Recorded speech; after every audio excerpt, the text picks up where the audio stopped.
Welcome back to our channel Sunday super சமையல். நான் அங்கே சந்தியா. இன்றைக்கி நம்ம சேனலில் குக் வித் கோமாலிலேருந்து நம்ம தர்ஷன் அவர்கள் செஞ்ச ஒரு பெப்பர் சிக்கன் எக் கிராப் அதை தான் வந்துட்டு வெஜிடேரியன் வெர்ஷனில் பார்க்க போகிறோம். ஸோ வாங்க டிலே பண்ணாமல் வீடியோக்குள்ளே போய் எப்படி பண்ணுறது அப்படின்னு தெரிஞ்சுக்கலாம். ரொம்பவே டேஸ்டியாக இருந்துச்சு.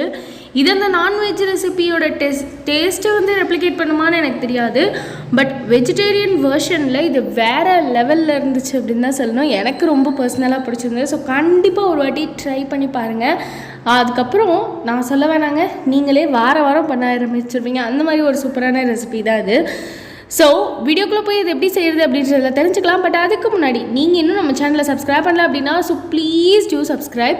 கீழே இருக்க ரெட் கலர் சப்ஸ்கிரைப் பட்டனை கிளிக் பண்ணி பக்கத்தில் இருக்க பெல் ஐகானையும் டேப் பண்ணி விட்டு அதில் ஆல் இன் வர ஆப்ஷனை சூஸ் பண்ணி விட்டுட்டீங்க அப்படின்னா ஒன்றுமே பண்ண வேணாம், உங்களுக்கே நான் போடுற வீடியோஸ்லாம் உடனே நோட்டிஃபிகேஷன் வந்து சேரும். ஸோ தட் நீங்கள் இருந்த இடத்துலேருந்தே ஜம்முன்னு எல்லா வீடியோவும் பார்த்துக்கலாம்.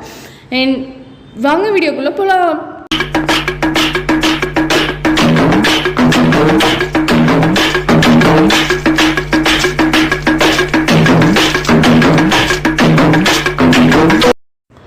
நம்ம தர்ஷன் அவர்கள் உள்ளே இருக்க அந்த ஸ்டஃபிங்கை வந்து சிக்கனில் பண்ணியிருந்தாரு. நம்ம வெஜிடேரியன் வெர்ஷனில் பண்ண போகிறோம் அப்படின்றனால நான் இந்த மாதிரி பன்னீர் எடுத்திருக்கேன். நீங்கள் நான் வெஜிடேரியன் அப்படின்னா அதேமாதிரி சிக்கன்லேயும் ட்ரை பண்ணி பாருங்கள். இதே ரெசிபி பன்னீருக்கு பதிலாக சிக்கனில் ட்ரை பண்ணுங்கள். ஸோ இந்த பன்னீர் 200 கிராம்ஸ் எடுத்திருக்கேன் இல்லையா, இதை வந்து கொஞ்சம் பெரிய பீசஸாக நம்ம வந்து கட் பண்ணி வச்சுக்க போகிறோம் ஸ்கொயர் ஷேப்பில்.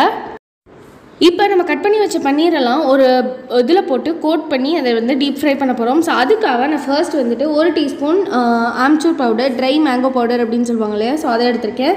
அதுக்கப்புறமா ஒரு 1 டீஸ்பூன் சாட் மசாலா, அதுக்கப்புறமா ஒரு 1/4 டீஸ்பூன் போல் கரம் மசாலா, அதுக்கப்புறமா ஒரு 1/4 டீஸ்பூன் போல் சில்லி பவுடர், அதுக்கப்புறமா ஒரு 1/2 டீஸ்பூன் போல் கொரியாண்டர் பவுடர், மல்லிப்பொடி, அதுக்கப்புறமா கொஞ்சமாக ஒரு பிஞ்ச் மட்டும் சால்ட் சேர்த்துக்கோங்க. அதுக்கப்புறமா இதில் வந்துட்டு நம்ம நல்லா மிக்ஸ் பண்ண போகிறோம். அதுக்கப்புறமா ஒரு மிக்சிங் பவுல் எடுத்துக்கோங்க. அந்த மிக்சிங் பவுலில் நம்ம கட் பண்ணி வச்சுருக்க பன்னீர் பீசஸ் எல்லாம் சேர்த்துக்கலாம். இன்கேஸ் நீங்கள் சிக்கன் யூஸ் பண்ணுறீங்க அப்படின்னா அந்த சிக்கன் பீசஸை வந்து இதுக்குள்ளே சேர்த்துக்கோங்க.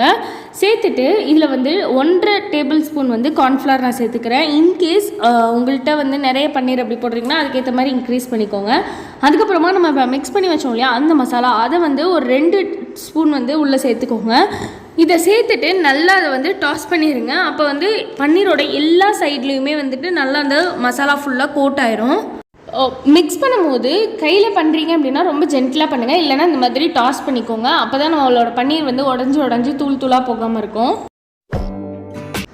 இப்போ ஒரு கடாய் அடுப்பில் வச்சுருக்கேன். அதில் தேவையான அளவுக்கு எண்ணெய் சேர்த்துக்கிறேன். நான் கோல்ட் வின்னர் தான் யூஸ் பண்ணுறேன். ஸோ நீங்கள் எந்த எண்ணெயில் பொரிச்சு எடுக்கணும்னு நினைக்கிறீங்களோ அதை சேர்த்துக்கோங்க. எண்ணெய் சூடானதுக்கப்புறம் நம்ம ஒன்றா அந்த பன்னீர் பீசஸை போட்டு நல்லா டீப் ஃப்ரை பண்ணி எடுத்துடணும். எல்லா சைடும் கோல்டன் ப்ரௌன் ஆகி வரணும். இது நீங்கள் எடுக்கும் போது எப்படி இருக்கும் அப்படின்னா வெளியில் ஃபுல்லாக செம்ம கிறிஸ்பியாக இருக்கும், உள்ளே வந்து செம்ம சாஃப்டாக இருக்கும். ஸோ அந்த மாதிரி டெக்ஸ்சரில் பண்ணணும். அண்ட் நீங்கள் டீப் ஃப்ரை பண்ணும் போதுமே வந்துட்டு ரொம்ப ஹைலெலாம் வைக்க வேண்டாம், அதே மாதிரி ரொம்ப சிம்லேயும் வைக்காதீங்க. மீடியமில் வச்சு பண்ணிங்க அப்படின்னா நம்மளுக்கு கரெக்டான கலர் அண்ட் டெக்ஸ்சர் பர்ஃபெக்டாக வரும். குழந்தைங்களுக்கு நீங்கள் ஈவினிங் ஸ்நாக்ஸ்க்கு இதை மட்டும் பண்ணி கொடுத்தாலே போதுங்க, ரொம்பவே சூப்பராக சாப்பிடுவாங்க. அண்ட் ஹெல்த்தியும் கூட பன்னீர். அண்ட் இதுக்கப்புறம் பண்ணுறது வந்து எக்ஸ்ட்ரா ப்ராசஸ் தான், பட் இது மட்டுமே பண்ணி கொடுத்தாலே நல்லா தான் இருக்கும் சாப்பிட்றதுக்கு. இப்போ அடுத்தது வந்துட்டு நான் நம்மளோட பேஸ் பண்ண போகிறோம் இல்லையா, ஸோ அதுக்கு வந்து 2 மீடியம் சைஸ் ஆனியன் எடுத்திருக்கேன். இதை நல்லா ஃபைன் சாப் பண்ணிடுங்க. மேக்ஸிமம் எவ்வளோ ஃபைன் சாப் பண்ண முடியுமோ அந்தளவுக்கு ஃபைன் சாப் பண்ணிடுங்க. அப்புறம் பூண்டு தேவைப்படும், அதையும் உரிச்சு எடுத்துக்கிறேன். இப்போ நம்ம பன்னீர் டீப் ஃப்ரை பண்ணோம்ல அந்த ஆயில்லையே நல்லா தாளிக்கிற அளவுக்கு எண்ணெய் எடுத்துக்கோங்க. ஒரு 1 டேபிள் ஸ்பூன் இல்லைனா 2 டேபிள் ஸ்பூன் போல். நான் 2 டேபிள் ஸ்பூன் எடுத்திருக்கேன். அதில் 1 டேபிள் ஸ்பூன் சோம்பு அதை சேர்த்துக்கிறேன். சோம்பு நல்லா பொரியட்டும். பொரிஞ்சதுக்கப்புறமா 3 வந்துட்டு காஞ்ச மிளகாய் எடுத்திருக்கேன். இதை வந்து கிள்ளி உள்ளே சேர்த்துக்கிறேன். அதோட காரம் கொஞ்சம் இறங்கும் அப்படின்றதுக்காக. ஸோ இது நல்லா ஒரு 1 செகண்ட் 2 செகண்ட் அந்த மாதிரி வதக்கிட்டு அதுக்கப்புறமா கருவேப்பிலை வந்து உள்ளே சேர்த்துக்கிறேன். ஸோ ஃப்ளேவர் நல்லா இருக்கும். அண்ட் அதுக்கப்புறமா வந்துட்டு நம்ம சாப் பண்ணி வச்சுருக்கோம் இல்லையா 2 மீடியம் சைஸ் ஆனியன், அதை வந்து உள்ளே சேர்த்துக்கிறேன். இது உள்ளே சேர்த்து நல்லா வந்து சாட்டே பண்ணிக்கோங்க. அண்ட் கூடவே வந்துட்டு நான் என்ன சேர்த்துருக்கேன் அப்படின்னா கார்லிக் வந்து எடுத்திருக்கேன். இல்லை உங்கள்கிட்ட வந்து கார்லிக் பேஸ்ட்டாக இருக்குது அப்படின்னா நீங்கள் எடுத்துக்கலாம். அதே மாதிரி ஜிஞ்சர் பேஸ்ட்டும் எடுத்திருக்கேன். ஒரு 1 டீஸ்பூன் போல் எடுத்திருக்கேன். ஸோ இது எல்லாத்தையுமே சேர்த்து நல்லா பச்சை வாசனை போகிற வரைக்கும் வறுத்துக்கோங்க. இது இப்படி நல்லா வதங்கினதுக்கப்புறம் வெங்காயம், அதுக்கப்புறமா நம்ம இதில் வந்து மசாலாலாம் சேர்க்க போகிறோம். ஒரு 1/2 டீஸ்பூன் போல் மஞ்சள் தூள், 1 டீஸ்பூன் சில்லி பவுடர், ஆல்ரெடி காரத்துக்கு நம்ம சேர்த்துருக்கோம், ஸோ அதனால் பார்த்து சேர்த்துக்கோங்க. அதுக்கப்புறமா மல்லிப்பொடி, அது ஒரு 1.5 டீஸ்பூன் போல் சேர்த்துக்கிறேன். இதை சேர்த்துட்டு நல்லா மிக்ஸ் பண்ணிக்கலாம். மசாலா கரிஞ்சிடாமல் இருக்கிறதுக்காக 1 செகண்ட் போல் மிக்ஸ் பண்ணதுக்கப்புறமா ஒரு 1லேருந்து 2 டேபிள் ஸ்பூன் தண்ணி ஊற்றிக்கோங்க. தண்ணி ஊற்றி அதை நல்லா மிக்ஸ் பண்ணிக்கோங்க. இப்போ இதோட பச்சை வாசனை போகிற வரைக்கும் இது கொதிக்கட்டும். அந்த நேரத்தில் நான் ஒரு பவுலில் வந்துட்டு 1 டேபிள் ஸ்பூன் கார்ன்ஃப்ளவர் எடுத்திருக்கேன். அதில் ஒரு 2லேருந்து 3 டேபிள் ஸ்பூன் போல் தண்ணி சேர்த்து அதை நல்லா லம்ஸ் இல்லாமல் கரைச்சி வச்சுக்கோங்க. இதை நம்ம உள்ளே சேர்த்துக்கணும். ஸோ ஒரு திக்கனிங் ஏஜெண்ட்டாக இருக்கும். இப்போ இது நல்லா கொதிச்சிருச்சு, பார்த்திங்கன்னா உங்களுக்கே தெரியும். அண்ட் இதோட பச்சை வாசனை எல்லாமே போயிடுச்சு. ஸோ இதுக்கப்புறமா நம்ம கரைச்சி வச்சுருக்க அந்த கார்ன்ஃப்ளவர் மிக்சர் அதையும் உள்ளே சேர்த்து நல்லா மிக்ஸ் பண்ணிக்கலாம். இந்த மாதிரி பண்ணுறப்ப நம்மளோட கிரேவி வந்து சும்மா ஒரு 10 to 15 செகண்ட்ஸ்லேயே நல்லா திக்காக ஆரம்பிக்கும். இந்த மாதிரி திக்காக ஆரம்பித்ததுக்கப்புறமா நம்ம ஆல்ரெடி டீப் ஃப்ரை பண்ணி வச்சுருக்க பன்னீர் பீசஸ் இருக்கு இல்லையா, ஸோ அதை எல்லாத்தையுமே உள்ளே சேர்த்துக்கலாம்.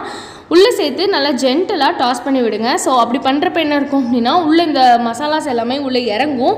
அட் த சேம் டைம் அந்த கிறிஸ்பினஸும் இதாகாமல் இருக்கும் அண்ட் பன்னீரும் உடையாமல் இருக்கும். இப்போ இதை நல்லா இப்படி மிக்ஸ் பண்ணதுக்கு அப்புறமா எல்லா சைடுமே அந்த மசாலா கோட்டானதுக்கு அப்புறமா இதில் தேவையான அளவுக்கு உப்பும் பெப்பரும் சேர்த்துக்கோங்க. நம்ம ஆல்ரெடி அந்த மசாலா கோட் பண்ணோம்ல, அதில் இருக்க உப்பு தான் இருந்தது. அது வந்து பன்னீருக்கு கரெக்டாக இருக்கும், பட் கிரேவிக்கு அதுக்கெலாம் உப்பு சேர்க்கவே இல்லை. ஸோ அதனால் சேர்த்துக்கோங்க. அண்ட் பெப்பர் வந்து காரத்துக்கு ஏற்ற மாதிரி பெப்பர் பவுடரும் சேர்த்துக்கோங்க. சேர்த்துட்டு நல்லா டாஸ் பண்ணிவிட்டு ஃபைனலாக இறக்கும் போது நல்லா சாப் பண்ண கொரியாண்டர் லீவ்ஸ் அதை உள்ளே சேர்த்து ஒரு வாட்டி மிக்ஸ் பண்ணி அப்படியே ஸ்டவ் ஆஃப் பண்ணி இறக்கிற வேண்டியதான். சூப்பரான பன்னீர் பெப்பர் கிரேவி ரெடி ஆகிடுச்சு. நம்ம சிக்கனுக்கு பதிலாக இதை பன்னீர் போட்டு பண்ணியிருக்கோம். இதே ப்ரொசீஜரில் பன்னீருக்கு பதிலாக சிக்கன் போட்டு பண்ணியிருந்தார் தர்ஷன். இப்போ அடுத்தது அந்த எக் ரேப் அதை செய்யணும். இதை வந்து எக் வச்சே பண்ணியிருந்தாரு. அகெயின் நம்ம வந்து வெஜிடேரியன் வெர்ஷனில் பண்ணுறோம் அப்படின்றனால, அண்ட் மோரோவர் நான் வந்து எக்கும் சாப்பிட மாட்டோம் இல்லையா எங்கள் வீட்டில். ஸோ அதனால நான் இதை வந்து எக்லெஸ் ரெசிபியாக மாற்றுறதுக்காக பண்ணியிருக்கேன். என்ன அப்படின்னா, கடலை மாவு இருக்கு இல்லையா, அதை எடுத்திருக்கேன். நம்ம எந்த கப்பில் மெஷர் பண்ண போகிறோமோ அந்த கப்பில் 1 கப் கடலை மாவு அப்படின்னா அதுக்கு வந்துட்டு ஒரு 1/3 கப்பு வந்து மைதா சேர்க்கணும். 1 கப்புக்கு 3ல் 1 பங்கு வந்து மைதா சேர்க்கணும். நான் இந்த 1/4 கப் மெஷர்மெண்ட்டில் 1 கப் வந்து மைதா எடுக்கிறேன். அதனால் அதே 1/4 கப் மெஷர்மெண்ட்டில் 3 கப் வந்து கடலை மாவு எடுத்துக்கிட்டேன். அதுக்கப்புறமா பேக்கிங் பவுடரு அது வந்து 1 டீஸ்பூன் எடுக்கணும். என்ன ஆல்ரெடி சொல்லியிருந்த மாதிரி மைதா வந்துட்டு அந்த 1/4 கப்பில் 1 கப் எடுத்துக்கிட்டேன். அதுக்கப்புறம் இதில் வந்து சால்ட்டு, அதுக்கப்புறமா பெப்பர், இது ரெண்டும் சேர்த்துக்கணும். இது வந்து நம்மளோட உப்பு சுவைக்கு ஏற்ற மாதிரியும் காரத்துக்கு ஏற்ற மாதிரியும் சேர்த்துக்கணும். அதுக்கப்புறமா தண்ணி சேர்த்து நல்லா வந்துட்டு தோசை மாவு பதத்துக்கு மிக்ஸ் பண்ணி எடுத்துக்கோங்க.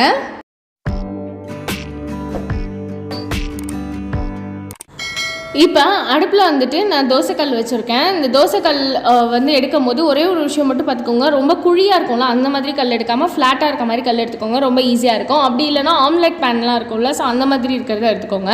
இதில் வந்து கீழே வந்து எண்ணெய் அப்ளை பண்ணிடுங்க. கொஞ்சம் ஓரளவுக்கு சூடானதுக்கப்புறமா நம்ம இதில் தேவையான அளவுக்கு அந்த பேட்டரை சேர்த்துக்கலாம். சேர்த்துட்டு இந்த தோசைக்கல்லை இப்படி வச்சு இப்படி ரொட்டேட் பண்ணிகிட்டே வந்தீங்க அப்படின்னா அந்த மாவெல்லாம் நல்லா ஸ்ப்ரெட் ஆகும். இதுக்கு தான் மாவு வந்து ரொம்ப தின்னாக இருக்கணும். ரொம்ப திக்காக இருந்தது அப்படின்னா அப்படி ஈஸியாக ஸ்ப்ரெட் ஆகாது, அதுக்காக தான். இப்போ நம்மளோட கடலை மாவு தோசை ஓரளவுக்கு ஒரு சைடு வெந்ததுக்கு அப்புறமா அடுத்த சைடும் திருப்பி போட்டுக்கலாம். திருப்பி போட்டுட்டு ஒரு 10 செகண்ட்ஸ் அந்த மாதிரி மட்டுமே விட்டுட்டு நம்ம ஆல்ரெடி செஞ்சு வச்சுருக்க இந்த பன்னீர் பெப்பர் மசாலா இருக்கு இல்லையா, ஸோ அதை வந்துட்டு உள்ளே எடுத்து வச்சுக்கலாம். பெப்பர் பன்னீர் மசாலா, பெப்பர் பன்னீர் அந்த ட்ரை கிரேவி, ஸோ அதை உள்ளே வச்சுட்டு அதுக்கப்புறமா நான் வந்து ஃபைனாக சாப் பண்ண ஆனியன் அதை உள்ளே சேர்த்துக்கிறேன். அதுக்கப்புறமா ஃபைனாக சாப் பண்ண தக்காளி அதையும் சேர்த்துக்கிறேன். அதுக்கப்புறமா நல்லா பொடி பொடியாக நறுக்கின கொத்தமல்லி இலை அதையும் உள்ளே சேர்த்துக்கிறேன். இதெல்லாமே வந்துட்டு உங்களுக்கு சாப்பிடும் போது கொஞ்சம் க்ரன்ச்சி எலிமெண்ட் கொடுக்கும் அண்ட் கொஞ்சம் வெரைட்டி டேஸ்ட் கொடுக்கும், அதுக்காக தான். அண்ட் இதுக்கப்புறமா என்னோட பர்சனல் ஃபேவரட் நான் வந்து டொமேட்டோ கெச்சப் அதை வந்து இதுக்குள்ளே கொஞ்சமாக சேர்த்துக்கிறேன். ஸோ நம்மளுக்கு அந்த ரேப்பாக கடிச்சு சாப்பிடும் போது அப்படியே சூப்பராக இருக்கும், வேறு லெவலில். அதுக்காக தான் இதை சேர்த்துட்டு நம்ம வந்து ஆல்ரெடி நம்மளோட தோசை வந்து கீழே அதுக்குள்ளே வெந்திருக்கும், அதை எடுத்து அப்படியே இதோட ஒட்டி விட்டுருங்க. நம்ம அந்த கெச்சப் அதெல்லாம் சேர்த்துருக்கோம் அப்படின்றனால அது அழகாக ஒட்டிக்கும். ஸோ ஒட்டிட்டு நல்லா ஒரு வாட்டி அந்த கல்லவே வச்சு ஒரு வாட்டி ப்ரெஸ் பண்ணி விட்டுக்கோங்க. அவ்வளோதான் நம்மளோட pepper paneer with egg roll wrap அது வந்து ரெடி ஆயிடுச்சு. இப்போ நான் சர்வ் பண்ணும்போது அது கான்ட்ராஸ்ட்டாக இருக்கணும் அப்படின்றதுக்காக இந்த பிளாக் கலர் பிளேட் எடுத்து வச்சுருக்கேன். ரொம்பவே கலர் கான்ட்ராஸ்ட் சூப்பராக இருந்துச்சு அப்படின்னு எனக்கு தோணுச்சு. நீங்களே எப்படி இருக்குன்னு சொல்லுங்கள். ஸோ இதை வச்சுட்டு இதை வந்து அந்த இதாக கட் பண்ணி வச்சுக்கலாம். ஸோ கட் பண்ணி வைக்கும் போது குட்டி குட்டி ரோல்ஸாக நம்மளுக்கு கிடைக்கும். அண்ட் நான் வந்து இது ஒரு 4 பீஸாக கட் பண்ணியிருக்கேன். இது கட் பண்ணிவிட்டு அதை எடுத்து அப்படியே நிமித்தி வச்சாலே நிற்கும் அண்ட் வெளியில் பிரிஞ்செலாம் வராது. ஸோ அந்த மாதிரி இருக்கும், அழகாக இருக்கும். அண்ட் சாப்பிடும் போது குட்டீஸாக என்ஜாய் பண்ணி சாப்பிடுவாங்க. அண்ட் கொஞ்சம் டெக்கரேஷனுக்காக அங்கங்கே வந்துட்டு கெச்சப் வச்சு ஒரு ஹார்ட் ஷேப்பில் போட்டுட்டு அதுக்கப்புறமா அது கலர் கான்ட்ராஸ்ட் அழகாக தெரியணும் அப்படின்றதுக்காக கொத்தமல்லி இலையை வந்து அழகாக வச்சுருக்கேன், ஒரு லீஃப் மாதிரி, ஃப்ளாரல் லீஃப் இருக்க மாதிரி. ஸோ அவ்வளோதான், நம்மளோட ரெசிபி சூப்பர் எம்மியாக ரெடி ஆகிடுச்சு. ஸோ அவ்வளோதான் ஃப்ரெண்ட்ஸ், இந்த ரெசிபி இங்கேயோட முடிச்சிருது. அதே மாதிரி இந்த வீடியோவையும் நான் இங்கேயோட முடிச்சுக்கிறேன். உங்களுக்கு இந்த வீடியோ பிடிச்சிருக்கோம், யூஸ்ஃபுல்லாக இருந்திருக்கும் அப்படின்னு நான் நினைக்கிறேன். ஸோ கண்டிப்பாக இந்த ரெசிபியை ட்ரை பண்ணி பாருங்கள். நீங்கள் நான்வெஜ் சாப்பிட்றவங்களா இருந்தால் சிக்கன் போட்டு எக் போட்டு தர்ஷன் பண்ண மாதிரி ட்ரை பண்ணி பார்த்துட்டு அண்ட் நம்ம வெர்ஷனையும் கண்டிப்பாக ட்ரை பண்ணி பாருங்கள். ட்ரை பண்ணி பார்த்துட்டு 2 வெர்ஷனும் எப்படி இருக்குது அப்படின்றதே கீழே கமெண்ட்டில் ஷேர் பண்ணுங்கள். ஸோ தட் மற்றவங்களுக்கும் அது யூஸ்ஃபுல்லாக இருக்கும். அண்ட் என்ன மாதிரி வெஜிடேரியனாக இருந்தீங்க அப்படின்னா நீங்கள் கவலையப்பட வேணாங்க, எல்லா நான் வெஜிடேரியன் ரெசிபீஸும் நம்ம வெஜ் வெர்ஷனில் நான் உங்களுக்காக ஷேர் பண்ணிகிட்டே இருக்கேன். ஸோ நீங்கள் எல்லாத்தையுமே ட்ரை பண்ணலாம். அண்ட் இதே மாதிரி நான் இன்னும் நிறைய குக் வித் கோமாளி ரெசிபீஸ்லாம் ட்ரை பண்ணியிருக்கேன். ஸோ அந்த வீடியோட லிங்க் எல்லாமே கீழே டிஸ்கிரிப்ஷன் பாக்ஸில் இருக்கும். அண்ட் நம்ம சேனலில் தனியாக ஒரு பிளேலிஸ்ட்டுமே இதுக்காக இருக்குது. ஸோ செக் அவுட் பண்ணுங்கள். எல்லா ரெசிபியும் சூப்பராக ட்ரை பண்ணி சூப்பராக இருக்க ஒரு வாழ்க்கை நம்மளுக்கு பிடிச்ச மாதிரி சூப்பராக வாழ்ந்து சாப்பிட்டு என்ஜாய் பண்ணுங்கள். அண்ட் இதோட இந்த வீடியோ முடிச்சுக்கிறேன். இன்னொரு வீடியோவில் இன்ட்ரெஸ்டிங் வீடியோட உங்களை மீட் பண்ணுறேன். அது வரைக்கும் டாடா பாய்.